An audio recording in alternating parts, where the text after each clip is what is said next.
ধরুন আপনি বিদেশে থাকেন এবং আপনার কাছে খবর এলো আপনার পরিবারের ১৬ জনকে হত্যা করা হয়েছে। ১৫ই আগস্ট ১৯৭৫ সালে বাংলাদেশি আর্মি হত্যা করে বাংলাদেশের জাতীয় পিতাকে। শেখ মুজিবুর রহমানের সঙ্গে শেষ করে দেয় পরিবারের বাকি সদস্যদেরও। বেঁচে যায় শুধু পরিবারের ২ মেয়ে, শেখ হাসিনা ও শেখ রেহানা, যারা সেই সময় জার্মানিতে ছিল।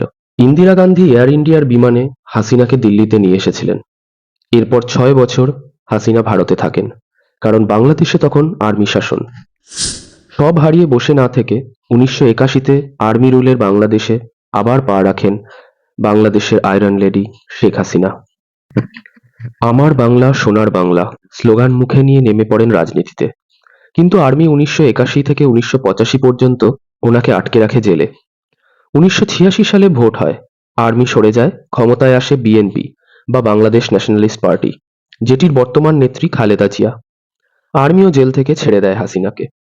১৯৭৮-এ তৈরি হওয়া বিএনপি দলটি ক্ষমতায় এলেও এরা চাইতো দেশ ইসলামিক শাসনে চলুক এবং পাকিস্তানের সঙ্গে বন্ধুত্বপূর্ণ সম্পর্ক রাখুক। তবে ১৯৭১-এ বাংলাদেশ তৈরি হয় যাতে বাংলাদেশিদের ভাষা ও সংস্কৃতির মর্যাদা বজায় থাকে। শেখ হাসিনা নেমে পড়লেন রাস্তায় গণতন্ত্র ও বাংলাদেশকে বাঁচাতে।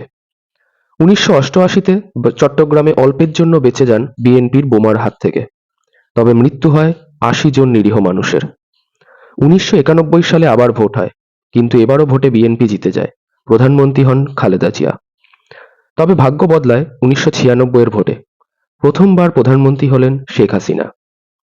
তবে ২০২১-এ আবার ক্ষমতায় ফিরে আসেন খালেদা জিয়া। ক্রমাগত আঘাত হতে থাকে হাসিনার ওপর। ২০০৪ সালে একটি হামলায় অল্পের জন্য প্রাণে বেঁচে যান শেখ হাসিনা। তবে মাঠ ছাড়েননি বাংলাদেশের এই মহিলা রাজনীতিবিদ। ২০০৮ সালে সবাইকে অবাক করে ক্ষমতায় আসেন শেখ হাসিনা। ২০০৯ থেকে ২০২৪ অর্থাৎ টানা ১৫ বছর বাংলাদেশের প্রধানমন্ত্রী ছিলেন তিনি। দেখে নেওয়া যাক উনি কি করেছেন প্রধানমন্ত্রী হিসেবে। ২০১৭ সালে মায়ানমার থেকে আসা ১০ লক্ষ রোহিঙ্গাকে সামলে সারা পৃথিবীর প্রশংসা কুড়িয়েছিলেন। দুই বড় প্রতিবেশী ভারত এবং চীনকে সুন্দরভাবে ট্যাকেল করেছেন, যা উঁচু দরের রাজনৈতিক বুদ্ধির পরিচয়। ২০০৯ সালে শেখ হাসিনা প্রধানমন্ত্রী হওয়ার পর থেকে বাংলাদেশের পার ক্যাপিটা ইনকাম বেড়ে গেছে ৩ গুণ এবং বার্ষিক অর্থনীতি বৃদ্ধির হার 7.81%। বাংলাদেশের দ্রুত আর্থিক বৃদ্ধি বর্তমানে সারা পৃথিবীর কাছে রোল মডেল। বাংলাদেশে খাদ্যের নিরাপত্তা বাড়ানোর কৃতিত্বও কিন্তু হাসিনা সরকারের। ২০০৬ সালে যেখানে বাংলাদেশের জিডিপি ছিল $৭১ বিলিয়ন, সেখানে ২০২২-এ সেটি হয়ে গেছে $৪৬০ বিলিয়ন। ভারতের পর সাউথ ইস্ট এশিয়ার সবথেকে বড় অর্থনীতি এখন বাংলাদেশ। অথচ একটা সময় বলা হয়েছিল বাংলাদেশের ইকোনমি কোনোদিন দাঁড়াতেই পারবে না। ওয়ার্ল্ড ইকোনমিক ফোরামের দাবি এই মডেলে বাংলাদেশ ২০৫০ সালে একটি $৩ ট্রিলিয়ন ইকোনমি হয়ে যাবে। ২০১৮ সালে বাংলাদেশ লিস্ট ডেভেলপড নেশনের থেকে ডেভেলপিং নেশনের দলে চলে আসে। হিউম্যান ক্যাপিটাল ইন্ডেক্স হোক বা পার ক্যাপিটা জিডিপি, সব ক্ষেত্রেই প্রতিবেশীদের ছাপিয়ে গিয়েছে বাংলাদেশ। চীন থেকে বাংলাদেশের সরে আসার কথা ভাবছে স্যামসাং এর মতো কোম্পানি। বাংলাদেশের ৯৮% মেয়েরা এখন প্রাইমারি এডুকেশনের আওতায়। হাসিনার টার্গেট ২০৪১ সালের প্ল্যান ছিল, যেটি ২০৪১ সালে বাংলাদেশকে হাই ইনকাম দেশ বানানোর কথা বলেছিল এবং পার ক্যাপিটা ইনকাম হতো $১২,৫০০। ১৯৮৭-তে পাকিস্তানের অর্ধেক ছিল বাংলাদেশের পার ক্যাপিটা ইনকাম।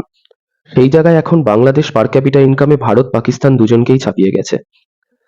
তবে এত সব ঘটনার পরেও দুর্নীতি, স্বজনপোষণ, বিরোধীদের দমন প্রভৃতি ঘটনাও সামনে এসেছে। সম্প্রতি কোটা আন্দোলনের কারণে পদত্যাগ করে দেশ ছেড়েছেন শেখ হাসিনা। হাসিনার সরে যাওয়া বাংলাদেশের জন্য ভালো হলো না খারাপ, সেটা সময়ই বলবে। তবে পৃথিবীর রাজনীতিতে যেখানে বেশিরভাগ টপ পোস্ট ছেলেদের দেখা যায়, সেখানে একটি মুসলিম দেশে একজন মহিলা রাজনীতিবিদের ৫ বার পিএম হওয়া কিন্তু সত্যিই অবাক করার। এই ঘটনায় আপনার কি মতামত? কমেন্টে অবশ্যই জানান।